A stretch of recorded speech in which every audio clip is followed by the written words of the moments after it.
Dans ce chapitre M3 de mécanique, nous allons étudier la statique du solide appliquée à la biomécanique.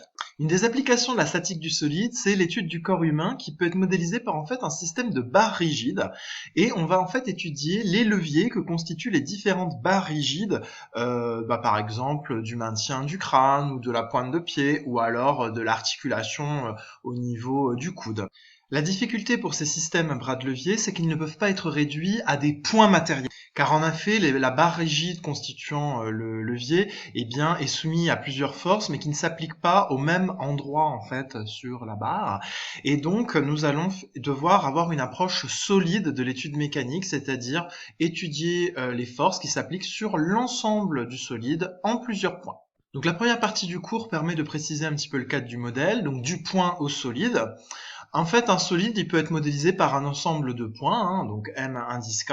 Donc si les points M sont fixes, le solide va être indéformable, c'est-à-dire qu'on va négliger son élasticité. Alors bien sûr, il s'agit d'un modèle, notamment en fonction de la température et aussi en fonction de certaines contraintes, le solide peut se déformer. Bon, nous, on va considérer le solide parfait dans tout ce qui suit. Pour parler de la masse du système, composé de plusieurs points matériels, si le système est composé d'un nombre discret de points matériels, pour avoir la masse du système, il suffit de faire la somme discrète de la masse de tous les points matériels. Bon, pour la masse d'un système continu, on peut pas faire de somme discrète, donc on peut calculer une masse par des relations intégrales. Je les ai mis ici pour information, mais c'est absolument pas essentiel dans ce chapitre et ce n'est pas du tout à retenir. C'est la base des démonstrations qui permettent de retrouver qu'une masse, pour un système volumique, c'est masse volumique fois volume. On peut définir des systèmes surfaciques et des systèmes linéiques, auquel cas on définira une densité surfacique de masse ou une densité linéique de masse, et on peut trouver la masse par un produit, il suffit d'analyser les dimensions pour voir qu'on ne s'est pas trompé. Une autre information un peu qualitative, c'est de définir le centre de masse d'un système matériel.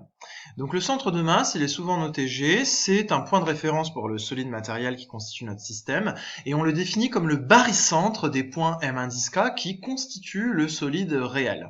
En effet, à chaque point MK, on peut associer une masse différente, et donc pour un système discret de n points matériels, si on considère O un point quelconque, G va vérifier la relation vectorielle du barycentre, OG égale 1 sur M, somme de K égale 1 à N, de M indice K, OMK.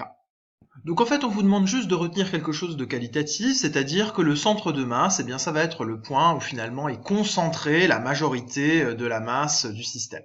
Donc on voit ici qu'on a le corps humain, et donc le centre de masse, il est situé ici au niveau du ventre. Alors selon la personne, le centre de masse peut être à des endroits différents. On voit que ça dépend aussi du mouvement. Vous voyez qu'ici, quand on décale le bras de ce côté, on déplace de la masse de ce côté, donc le centre de masse se déplace également. Donc on a ici l'exemple lorsqu'on lève les bras en haut.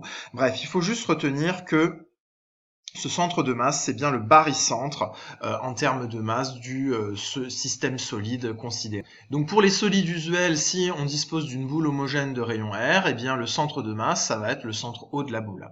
Pareil, on va beaucoup modéliser des choses avec des barres. Donc le centre de masse d'une barre homogène de longueur L, c'est tout simplement le milieu haut de la barre à la demi-longueur L sur 2 de cette barre. Connaître le centre de masse pour ces systèmes simples, c'est intéressant parce que ça nous permet de définir le point d'application du poids qui s'applique au niveau du centre de masse. Vous voyez qu'ici, le centre de masse, selon les figures que l'on fait, il peut être à l'extérieur du système. J'insiste vraiment sur le fait que le calcul de la position du centre de masse n'est pas du tout exigible, seulement la définition comme étant le barycentre, finalement, des masses pondérées, des n points matériels constituant le solide.